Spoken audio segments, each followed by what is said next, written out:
What's up, kittens? Okay, I've just gotten back from some of my Saturday back from travel experiences. Cat food, check, good to go. I popped over to the bakery. I tried out a new coffee shop. I got an Americano. I was startled when I said, can I have whipped cream on my iced Americano? And they said, we don't have whipped cream. I was like, that is curious, and I respect the no whipped cream, although I wish. I did get cinnamon. And then when I was at Whole Foods, there were these Harmless Harvest unsweetened plain organic cultured coconut. Oop. I've never had this one before. However, I have been integrating coconut yogurt back into my diet. I don't typically do the yogurts too much. However, I did have some coconut flakes. I wanted to get bananas, and I had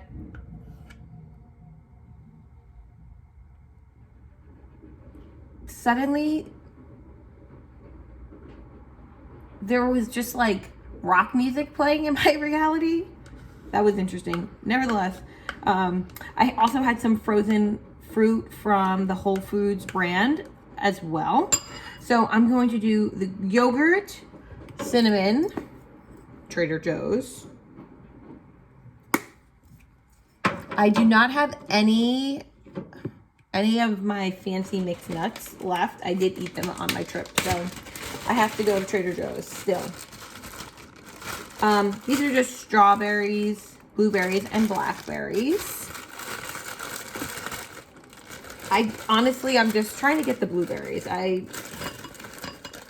Yeah. Wow. Thank you, ancestors. Exactly what I got. I got exactly what I asked for. Just blueberries and that one little thing out. This is like the end of the coconut bag. I do like these from Trader Joe's. I mean, honestly,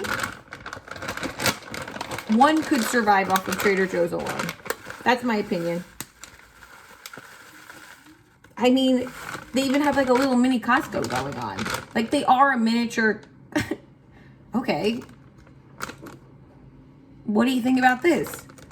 Is Trader Joe's a small scale version of Costco's Kirkland brand?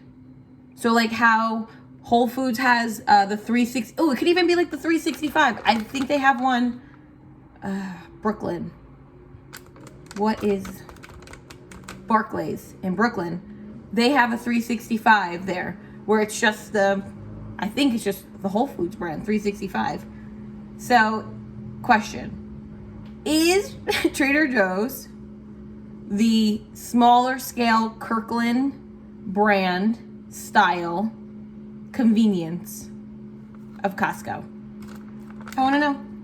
Anyways, finishing up with this, I am going to cut this banana into slices. I used to I kind of still live by a lot of the values and principles of the 21-day sugar detox. And one of the things that I remember is that the greener the banana, the less sugar, and green apples. So on that protocol, the 21-day sugar detox, you can have like greener bananas and green apples. So I kind of like tart flavors anyways. So it worked out for my taste buds. I did grow to like a lot of cinnamon during that time because I would put the cinnamon on the bananas and the apples. Okay. I really need a napkin. Hold on. Okay. All right. This is it. I'm mixing. Now, I don't know if I like this yogurt. So this could turn into me either enjoying eating this. I'm just like mixing it up like a parfait. Or I'm going to spend some time picking the fruit out of the yogurt.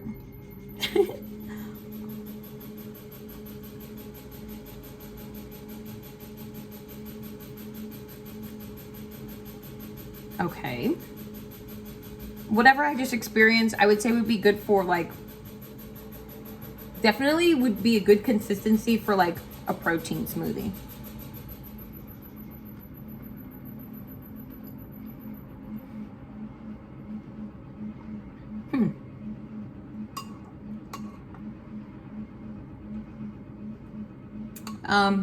I really like ice cream, so I'm gonna preface this statement with this, because this almost tastes like a little, the consistency is almost like a little bit of a melted like froyo. I'm not mad about it. I would buy this again, which I'm glad, because I did buy 4 because I was like, positive energy. I'm gonna like what this tastes like. Yeah, okay. Well,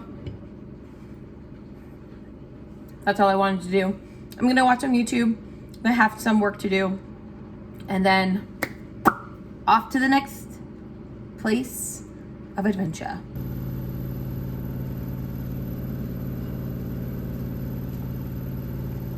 Timestamp.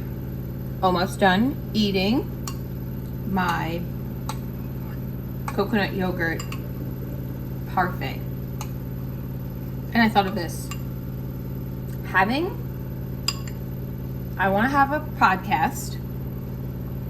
Well, speaking in the wish fulfilled, I have a podcast called Peer Insider. And it's where me and one of my friends, who also identifies as a peer, we are interviewing people in the peer world. We're talking about what's happening in the peer world. We're sharing ideas of like how we support ourselves as we identify as peers, and what does it mean to be in these different spaces as a peer. And a peer in the sense of somebody who is living with who has lived experience of mental health, substance use, behavioral health experiences. And like letting this be a place where we can really start uplifting the voices of peers in a way in which culture at this time is receiving information, and that is through interviews, which I was thinking about this today maybe, when I was online at Whole Foods. What was it? Oh, it was an article about General Hospital. And I was like, oh my gosh, General Hospital is still like, that's a soap opera that I could say was a part of my adolescence that I watched. Taught me some unique characteristics of people. More of the dramatic flair being imprinted on my frontal lobe from that soap opera in particular. Where was I going with this podcast? Yeah, so just like having a place where we can go.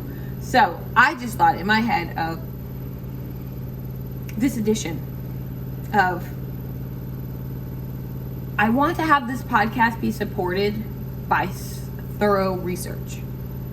And people are willing to do research all the time. Like that's like their job. They do research. However, I want to see how to pollinate with an even greater impact. So then I started thinking about Tim Ferriss is really big on the idea of having virtual assistants. And I was thinking, oh my gosh, wait, where are the countries that most of these virtual assistants actually live? Are they living? I know of them being in Southeast Asian countries. So I'm thinking in my head, like, if people in my life that I know who know about the peer world speak other languages, to get a virtual assistant who speaks different languages and partner them with people that are in the peer world.